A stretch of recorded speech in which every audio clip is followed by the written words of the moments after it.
If you're watching this video, most probably you're someone who is preparing for an entrance exam, and most probably you're struggling, and you're trying to find a way out of this struggle to get to where you want to be.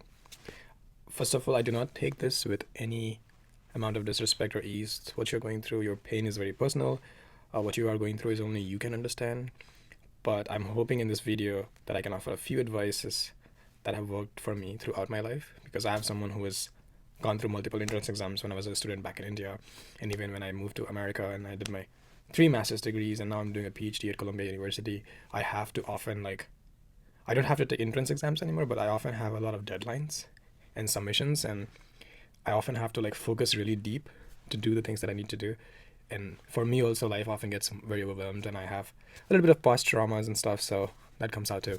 So I'm just gonna share 10 tips. Consider this like a big brother somewhere in this big world sitting in New York City, just sharing this thing with you. Not trying to teach you anything, not trying to preach you anything. I know you guys are very smart, you know what to do already for most part, but just sharing a few things that work for me, and hopefully it might work for you as well. And this is not sponsored by anybody. You don't need to subscribe or anything. If you find this useful, go ahead and share with your friends. They might like it too. But I'm not a YouTuber. I'm a researcher. I'm a writer. So I don't really care about my subscribers. But yeah, I definitely care about you, and that's why I'm making this video for you. Okay, let's do this. So what are the 10 things we can do when we get stuck while we're preparing for an important goal like an entrance exam? Most probably if you're stuck, it's not just that one thing is going wrong in your life right now. Most probably multiple things are going wrong. Like, you might not be eating well or sleeping well. You might be on your phone way too much or watching reels and whatnot. You might not be able to study and focus, and you might not be able to have good productive connections with your community or with your friends. I would say you would want every single pillar, whatever pillar that is for you, to function well and make you happy. Well, in general, when life is good, when things are well, it makes sense to focus on each of them and try to hit a baseline for each pillar. But at this moment, if you're stuck, if you're struggling through mental health, if you're struggling through a lot of exam pressure, I would say just focus on one or two things at a time. Do not try to fix every aspect of your life all at once. A very good friend of mine, Samir, back in college in Amity, he used to say if you try to break 5 sticks at the same time, most probably none of them will break. But if you deal with one stick at a time or one problem at a time, there's a higher chance that you will be able to get your life back. So that's my first advice. Focus on one or two things at a time. Do not try to change everything overnight in your life. Those things only happen in movies. Real life you have to take it slow. You have to focus on a few things, and you also have to focus on small progress every day, not radical change. It's not if you're not able to study an hour a day, you're going to study 8 hours from here onwards. Just 90 minutes is enough, then 2 hours, then 2.5 hours, and then you can slowly make it to your way. So think of progress and habit building and getting your life back as a snowball effect, rather than it's a one night thing. You didn't get to this stage of being stuck in one night, so it is kind of almost irrational to think that you can get out of it in one night as well. I hope that makes sense. Sometimes when I am at the most bottom version of my own life, I try to simplify as much as I can in my mind, and I tell myself, all right, I don't care about what's going to happen tomorrow or week or months later. What is that one thing I can do in the 1 hour that will make life slightly better for me? And then I feel if I haven't eaten well, I'm just gonna go eat food, and that will be my only goal for the next 1 hour. Or sometimes it's just go make food, or do laundry, or clean the house, or make the room a better place. And all of these things are equally productive as much as school and work is and learning is. So do not differentiate that this is productive and not productive. Everything that makes your life better as a human being is productive, essentially. So yeah, focus on one thing at a time. That's advice number 1. Do not try to fix everything all at once. All right, advice number 2 is the most important thing I have learned over time is it is much better to focus on what you want to bring in your life than to what you want to kick out of your life. Instead of focusing on, for example, I want to quit smoking, it will be much more beneficial and highly probable that you will be able to quit it if you focus instead on that I want to build muscles and go to the gym and be a more fit version of myself. Somehow our psyche works better if you're focusing on what we want to manifest versus what we want to eliminate. So if you're going through any habits that you're stuck with, try not to fight it too much. Just fighting darkness in some way. I would say try to think what could be a counterproductive habit that you could perhaps add in your life. It sounds much better that I will have healthy muscles than that I quit smoking cigarettes. Um, so yeah, that's a very important revelation I had as I was going through my own journey of productivity and learning how to study for longer hours and like do better in school or for exams is focus on what you want rather than what you do not want. And then there's a higher chance you'll be able to bring that into your life. And the things you don't want, they will slowly on their own kind of start to fall apart once you build more positive habits. And while on the topic of building habits, if you have not, highly recommend reading this book called Atomic Habits. It talks about a very simple 4-stage process of how to build new habits. The next thing I want to talk about is like there's like at least 3 things that often are like no matter how bad my day is going, it usually helps. And it's usually like I call them my brahmastras. Like basically these are like my weapons that I know I always have it in my closet and I can use them when I really need them on a bad day. But in general, also, you should not just use them on a bad day, but you should use them in general. What are these 3 things I'm talking about? Movement, reading, and meditation, essentially. Let's go through them one by one very slowly. What do I mean by... I'm sorry this video is going to be a little long, but I don't think I can really have a deep conversation and open up to reveal anything insightful unless I actually take my time. Usually people will tell you exercise. I don't really think you need to exercise every day or like regularly. What the science essentially says is like if there's movement in your day, that's what you can get that benefit of exercise regardless of that. So I would highly advise if you play sports, definitely please play sports. Sports builds character, it builds discipline, it makes you happier. It's like an antidepressant in your body stored already. Like before you go to a psychologist or a therapist or anybody else, like you literally have a storage of happy hormones in your body if you just exercise or move or play sports or dance. So like don't restrict yourself to a specific idea of movement. Ki I only have to go to the gym or I only have to go to this or that. Anything that you like, even if you take stairs instead of taking the elevator, that is also a great way to exercise. So yeah, first advice would be movement. It always helps. Like if you can sweat, it is very hard to like feel sad and depressed or like anxious in your body if you're exercising regularly. So I'm not gonna, again, don't take the charge that from tomorrow you're gonna go run a marathon every day. What will be better if you just tell yourself that I'm gonna do something every day or every once in a while that helps my body move and that helps my heart to race faster. Could it be running, simple walking? If you're really in a bad place, maybe just walking is more than enough. If you like dancing, sports, karate, I don't know, like you know what works for you better than I can. So movement is a very important part of being a human being and getting out of a bad mental state. The next thing I wanted to say was meditation. Meditation is a very interesting phenomenon because there are so many schools and ways of doing meditation. Focus on maybe finding 15 minutes, 20 minutes of meditation time if you can, but if you cannot, just being present with your body, like how your body is sensing the chair, right? For example, how my body is sensing the chair right now. Or like just when you're walking, being a little bit more mindful about how your feet is touching the ground. Or when you're eating, like any moments in the day when you can find some intention to be just be more present in that moment is meditation. And that's how we should describe meditation rather than like sitting on the top of a mountain or in the corner of a room and closing your eyes. That's also good, amazing, but if you don't have the capacity or the time or the training right now to do it, just being more present in your body is more than enough. And that helps you ground because a lot of the anxiety and pressure you must be feeling right now for your exams is in the head.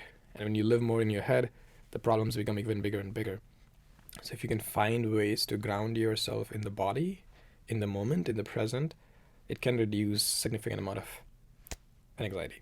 What's next? Reading positive things. Books that you read and people that you meet make all the difference in life. I mean, there's other things too. But the point is like, please find positive content and read it, especially in this day and time, because everybody's trying to grab your attention on social media, on reels and everything.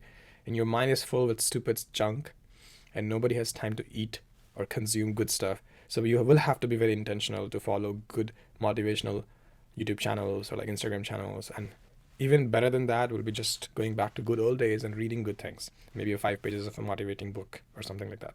And I can give you a list of things that I find motivating, especially if you're trying to focus and study. Like Deep Work is a really good book. Atomic Habits is a really good book. Robin Sharma has some good stuff too. You can watch Sandeep Maheshwari too somewhere on YouTube. There's a lot of people in this industry, depending on what level of arguments kind of clicks with you. You can find someone.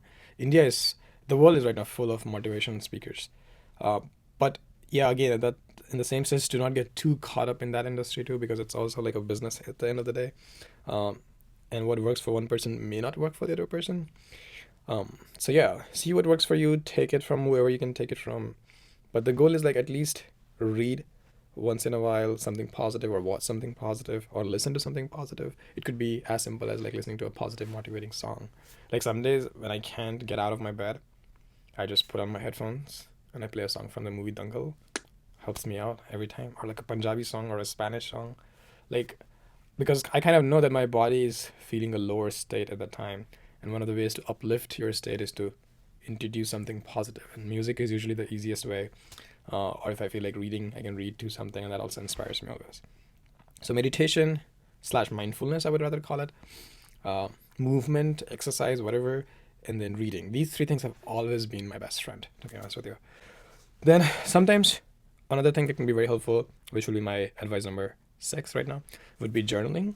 Or like, if you're an introvert, I think journaling could be a really good way to do it. If you are slightly more extroverted and you have good friends, like we all have those one or two friends, you can always like call them and like figure out life together. I don't know if you're there in that stage yet. I didn't have those friends all the time, but as I grew older, I purposefully, intentionally made sure that these good friends that I actually intellectually connect with stay in my life, and I'm really grateful that I have a few of them that I can always call and like figure life out together. For you, it could also be a romantic partner. If you have that, that's amazing too. But if you do not have anybody on the outside, journaling, and which is basically a self-examination and self-talking, could also be a good way to find grounding. But also with journaling, you also have to like be sure that like, it doesn't become a thing in itself, that it's taking hours and hours for you. You have to keep it short and simple. But journaling definitely helps.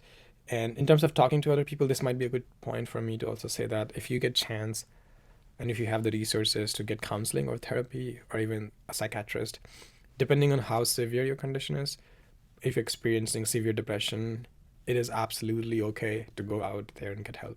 You should totally get help, because once you get sick, you go to a doctor, you eat the medicine, you get better. Same way, like the psychic, like the mind can also have issues, and especially with anxiety and fear and being away from the society and everything, when you go through this phase of entrance exams, things can get really hard.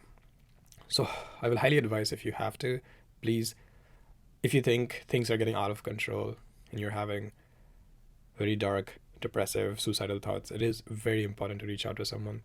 And if you don't have anyone close who can support you, please reach out to like a therapist or a psychiatrist. But do not try to fight this battle alone. You're not alone. I am not alone. We all are not alone. We are all here for each other. Okay, that's the whole point of being a human being, is to grow together and fight all of these things together. And that's why after a long day I'm making this video, hoping that you know that you're not alone. Okay. All right. Those were my 7 things. There's 3 more things that I want to quickly say. Try to redefine what success means to you. A lot of the times, the reason you are right now sad or depressed or anxious or full of fear is because you have fixated that this is the only way I can succeed. This exam, this whatever, this post, this job, this profession. And if you always put your peace and happiness on these external validations, life is always going to be very miserable. I don't know how else to say this, but try to like think about your ambition and career in a new way. Like, for example, one of the ways I have been recently thinking about it is like like we are born here, we have no idea who we are. Everybody's trying to figure out what's the best way to be a human, be a happy, peaceful human being. And one way I like to think about it is like, we are here as a family. The whole world here is here as a family, and I just need to find my own way to contribute to this family. Like someone is like food in the field, and then someone is cooking it for me in the restaurant, and that's how I get my meal. In the same way, I feel like my clothes were made by somebody as well. Somebody had a cotton plantation, somebody did the sewing, somebody did the manufacturing, and here I am. So I feel like if you really, with some self-awareness, observe the life around you, you would see we are here today because a lot of people are doing things for us, and that's why we're able to live comfortably, and the way we are living. In the same way, like, think of what you can give back to this family, and what are some potential strengths you have, or the strengths that you want to develop, so you can use them to give back to your family. And if we all think in that way, rather than this profession is better, there's more money here, I want to do this and I want to do that, then the life will be much more peaceful for everyone. And I know this is much more easy for me to say because I'm 30 and you're like perhaps in 12 or 14 right now, or like way younger than I am. um, but I mean it, like, like, the external drive for ambition and validation never really ends, no matter how old you grow. Right now, you want this exam, then you will want that job, then you will want that position, that power. This whole cycle of greed never really ends. So I would rather say, do not take too much stress for your career. Think about it more. Think about your journey in your academics and your learning as a way that you're just developing skills that you want to develop so that you can contribute to this world in a better way. Advice number 9, I guess it comes down from advice number 8, when I say, like, think about your ambition as a, like, think of this world as a family, and think about your ambitions and career as a way for you to contribute to this family. What happens when you do that? Like, if you just humor me for a few seconds and think about how amazing and beautiful the world would be if you do that. But one of the reasons I came to the US was when I was in Chicago and doing my first internship at there. One thing I observed was, like, when I would pass through the doors, like, even professors would, like, hold the doors for me, and I felt like everybody had much more respect. Like, the respect that I saw was directed more to the person rather than what they did for a profession. And I absolutely loved it. And I think that's one of the reasons a lot of people do come to the US, is because you do not see that same level of discrimination based on profession, and it feels like there's more mutual respect for no matter what you do and contribute to this world. All of this is changing right now, so I'm not trying to say please come to the US. This is how it used to be right now. Don't even get me started. Change your perspective towards your own ambition, but also change your perspective towards how you perceive the world. Because you cannot really respect what you do if you don't respect other people for what they do. Like, somewhere your peace with your job, with your life, with yourself is also dependent on how you perceive and judge other people. So I'm trying to say is, like, put less pressure on yourself by having less of these external validating successful goals, and also put less pressure on the fucking society by not judging people based on what they do, and respecting and honoring all jobs as important jobs, all careers as important careers, and all people as important people. The last thing I want to say is about the education itself, the 10th. Perhaps this is the most important one. One of the ways in which, for me personally, things have been very productive is because my relationship with learning has evolved over time. When I was in high school, my entire goal of studying for hours and hours was to make sure I get the right grade. When I went to college, it was also, again, puke and cram culture back in India. It was all about just getting the grades. But I might be a bit of a nerd here, but I genuinely like studying. I always genuinely like learning new things. And what I'm realizing more and more with time is, like, people like us do succeed in the long run. Like, like, when you really enjoy learning and studying, like, and you also are intentional about doing it in the right way. Like, it's not just important to enjoy learning. Let me rephrase this. It's not just important to enjoy and appreciate learning, but you also need to be learning in an honest way. When you're peeking and cramming and you're, like, trying to get things, like, trying to build skills to solve problems fast, that's good. If you have to do it for the exam, do it for the exam. But at the back of your mind, always try to make sure that you're also learning to expand your knowledge, your skills, and your understanding about the world. Because that type of education, even if you fail in the exam, is actually going to help you succeed in the long run. Like, if you are really right now, for example, studying physics, chemistry, biology, maths, whatever, for your engineering or medical exams, but in those moments when you're studying, you're also very honest and trying to learn the material and understand the different ways of thinking about things and solving things, that is actually going to stay with you. Whenever you work hard and in an honest way, the learning and the gain that comes from it, nobody can take it. Like it's like, imagine like you're going to Olympics, right? And you train really well. No matter whether you win a medal or not, you are going to be a super fit version of yourself because you have been training well. So validation is one thing, but who you become is a more important thing through this process. So the bottom line I'm trying to say is like, change your relationship with studies and how you perceive it. Instead of seeing it as like, oh, I have to do this much work, there's so much to study, try to be like, oh, there's so much to learn and gain from. And I know this is not always easy. I'm saying this with a grain of salt because I know a lot of these stupid exams, all they want you to do is to solve these questions fast, which don't even really need to be solved by humans these days. So I understand this is a tough battle and you will have to make your own choices. But what I'm trying to say is like, definitely the things you study with enjoyment and curiosity, no one will ever take it away from you. And what you gain from them is not dependent on an exam. It will stay with you. And in the long term, you will succeed way, way more than any of these people who are compromising true learning just to pass this exam, whatever.